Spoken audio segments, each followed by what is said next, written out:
देख रहे हैं न्यूज़ एबीपी, सबसे पहले सबसे तेज।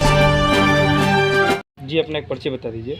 जी, मेरा नाम रामेश्वर प्रसाद है। मैं शहर बलिया का रहने वाला हूँ। बनकटा मोहल्ला, जिला बलिया का मैं रहने वाला हूँ। जी सर, आप जिला अधिकारी कार्यालय पे आए हैं, क्या मामला है और कैसा आप पत्रक दिए? सर, मैं सत्य हूँ, असत्य की वजह से मैं परेशान हूँ। असत्य हमको काफ़ी दिनों से परेशान कर रहा है। मैं 2017 में मैं निधरिया में 8 हेक्टेयर ज़मीन में लिया हूँ, जिसकी मैं आपको 2018 में मैंने लिया। लेने के बाद हमने उस ज़मीन संध्या देवी के नाम से, हमारा रकबा है 243 कौसौ। 8 हेक्टेयर हमारा ज़मीन दाखिल खारिज हो चुका है, जिस पर हमारा नक्शा भी पास हो चुका है, जिस पर हमारे ज़मीन पर इलाहाबाद बैंक स्टेशन रोड से उस ज़मीन पर 5 लाख रुपए की सीसी चल रही है, जिसका अकाउंट नंबर है 50464655 उस ज़मीन पर हमने 2017 में बाउंड्री 4 फीट करीबन 3 फीट तक हमने बाउंड्री कर दिया। बाउंड्री करने के बाद 2018 में सारे लोग वहाँ पर जितने काश्तकार जितने लोग लिए हैं, सारे लोग मकान बनवाने लगे।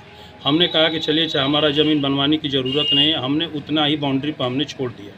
छोड़ने के बाद वहाँ का एक गांव का रहने वाला है बसंत राजभर, संत बसंत राजभर जी, जिसका कोई ज़मीन पर यानी कि हमारे ज़मीन पर कोई कागज़ नहीं, एक तो फर्जी कागज़ हमारे ज़मीन पर लेकर आता है, जिसका इंतखाब में 24300 और वो 21 शेयर ज़मीन लिया है। जो 21 शेयर ज़मीन लेने के तत्पश्चात जिससे वो ज़मीन लिया है, वो ज़मीन बेचे हैं अनिल कुमार मेहता। जो अनिल कुमार मेहता ने उस ज़मीन पर तलमिसानी करा दी है, क्योंकि वो ज़मीन फर्जी से वो रजिस्ट्री कराया था। तो आप जिला अधिकारी कार्यालय पे आए हैं, आप क्या चाहते हैं, आपकी मांगें क्या है?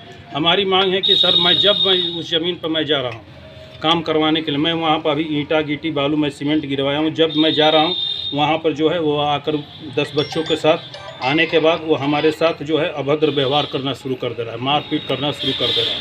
मारपीट करने के नज़दीकी आपने चौकी थाना को शिकायत किया? हमने फेफना थाना पर हमने कंप्लेन किया। कंप्लेन करने के तत्पश्चात कोई हमारी सुनवाई नहीं। लेखपाल महोदय से बोला कोई डीएम साहब से मिले हैं, क्या बोले हैं डीएम साहब? डीएम साहब से हमने हमारी पत्नी जाकर मिली। डीएम साहब हमारा कागज़ देखकर बोले कि डीएम साहब की तो कागज़ एकदम सत्य है, इसमें किसी प्रकार का नहीं था। डीएम साहब को हमने 27 तारीख को पत्रावली हमारी ऐसी औरत दी, जो डीएम साहब तुरंत 27 तारीख को एसडीएम को फॉरवर्ड कर दिए।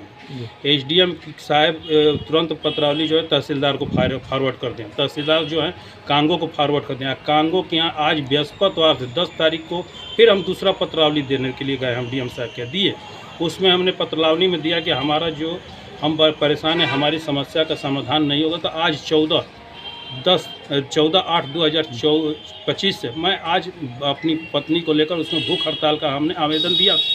मगर जब हमने आवेदन देने के बाद हमने आकर आवेदन मैंने दे दिया 10 तारीख को। अब फिर आकर हमने काउंटर पर पूछा कि हमारा 7 तारीख को जो फाइल यानी कि 27 तारीख को 27/6 को जो हमने फाइल दिया, वो फाइल कहाँ है? तो उन्होंने बोला कि एसडीएम के यहाँ चला गया।